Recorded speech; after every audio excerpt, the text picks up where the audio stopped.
अमृत क्या है? कृपानंद बाबा श्री संत मत सत्संग आश्रम पसराहा खगड़िया गोस्वामी तुलसीदास जी महाराज रामचरितमानस में लिखते हैं, भले भलाई पे लही लही नीचही नीचू सुधा सहारिय अमरता गरल सहारिय मीचू। भले भलाई ही पाते हैं और नीच नीचाई ही पाते हैं। अमृत की प्रशंसा अमर करने में और विष की प्रशंसा मार डालने से होते हैं। ये अमृत और विष क्या है? हम लोग अमृत की चर्चा सुनते तो हैं, परंतु देखने को विष ही मिलता है। अमृत को सभी अच्छा तो कहते हैं, पर बिना पिए कोई अमर कैसे हो सकता है? संत दरिया साहब ने अमृत के बारे में इस प्रकार कहा, अमृत नीक कहे सब कोई, पिए बिना अमर नहीं होय।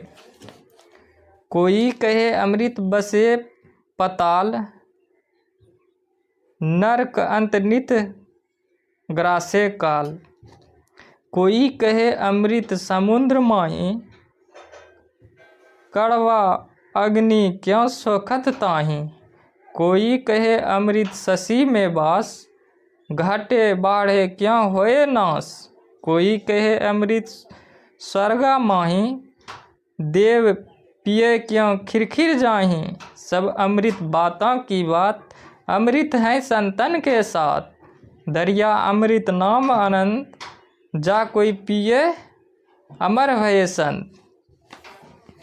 पुराण में क्षीर सागर मंथन की कथा है। देवता और दानवों ने मिलकर क्षीर सागर का मंथन किया। इसमें 14 रत्न की प्राप्ति हुई। इन 14 रत्नों में विष भी निकला और अमृत भी। विष को कोई लेना नहीं चाहता था। अंत में योगी राज भगवान शिव ने ग्रहण किया और नीलकंठ कहलाए। अमृत के घड़े को देवता और दानव दोनों लेना चाहते थे। देवतागण सोचने लगे कि यदि दानव अमृत का पान कर लेंगे तो अनर्थ हो जाएगा, क्योंकि देवता से दानव अवश्य भी बलवान थे। इसलिए देवता चाहते थे कि किसी भी तरह से दानवों का अमृत से वंचित किया जाए। इसी बीच इंद्र का पुत्र जयंत अमृत कलश लेकर भाग निकला। जब दानवों ने देखा कि अमृत का घड़ा ही गायब है, तब दानवों ने जयंत की पीछा किया। जयंत ने भागते भागते 12 जगह पर कलश रखा था। कहा जाता है कि 8 जगह तो स्वर्ग में हैं और 4 जगह भारतवर्ष की पावन भूमि पर हैं। वे 1 नंबर हरिद्वार, दूसरा प्रयागराज, तीसरा नासिक और चौथा उज्जैन।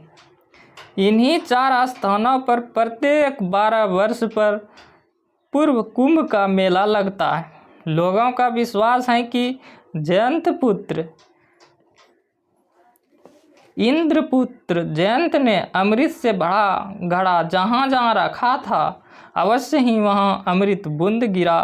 12 जगहों पर कुंभ रखा गया था, इसलिए 12 वर्षों में मेला लगता है। इस अमृत बूंद को प्राप्त करने के लिए प्रत्येक 12 वर्ष पर उन स्थानों पर विशाल कुंभ में लोग आते हैं। डुबकी लगाकर अमृत बूंद को प्राप्त करना चाहते हैं, लेकिन एक भी व्यक्ति को एक बूंद मिला हो ऐसा प्रमाण आज तक नहीं मिला। फलाना व्यक्ति अमृत पीकर अमर हो गए, ऐसा न देखा गया न सुना गया। हाँ, यह अवश्य देखने और सुनने को मिलता है कि कुंभ मेले में बहुत की मौत हो गई। आखिर यह अमृत क्या है, जिसकी चर्चा शास्त्र में, ग्रंथों में और संत वाणियों में है? संसार में जो अमृत प्रचलित हैं उसका खंडन किया दरिया साहब ने। जो लोग जानते हैं कि अमृत समुद्र में है। संत दरिया साहब पूछते हैं, बड़ा बल क्यों खोए ताहीं। जब समुद्र के जल में वृद्धि होने लगती है तब समुद्र के अंदर की आग उस जल को सोखकर समुद्र जल को मर्यादित रखती है। आग समुद्र जल को सोखती है। इसका तात्पर्य यह हुआ कि जल का नाश होता है, समुद्र का जल नाश हुआ। नाश का गुण अमृत का तो नहीं है।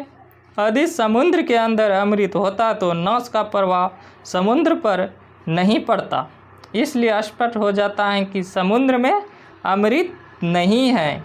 कोई कहे अमृत शशि में वास, कोई कहता है कि अमृत का वास शशि में है अर्थात चंद्रमा में है। तो संत दरिया साहब कहते हैं, घटे बाढ़े क्यों होए नाश।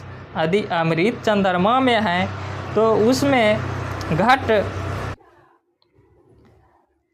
यदि अमृत चंद्रमा में है तो उसमें घट बढ़ क्यों होता है। कोई कहे अमृत सुआरगा माही, कोई कहते हैं कि अमृत स्वर्ग में है। तो संत दरिया साहब कहते हैं कि यदि अमृत स्वर्ग में है तो स्वर्ग में देवी देवताओं के पुण्य का क्षय क्यों होता है।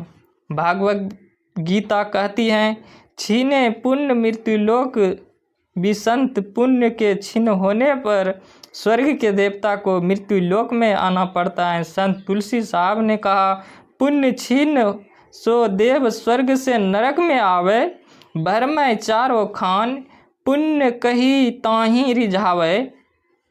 इसलिए अमृत स्वर्ग में नहीं है। अंत में लोग ने संत दरिया साहब से नम्र प्रार्थना की, बाबा आप ही बताइए कि अमृत कृपा करें कि वास्तव में अमृत क्या है। संत दरिया साहब ने कहने की कृपा की, सब अमृत बातों की बात अमृत है संतन के साथ। दरिया अमृत नाम अनंत, जब कोई पिए अमर भये संत। वास्तव में अमृत संतों के पास है।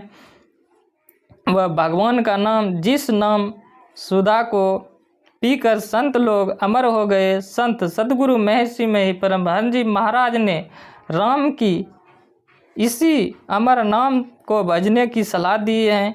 वे अपने वाणी में कहते हैं, राम नाम अमर नाम, भजो भाई सोई सोई सतधून सब घट घट होई।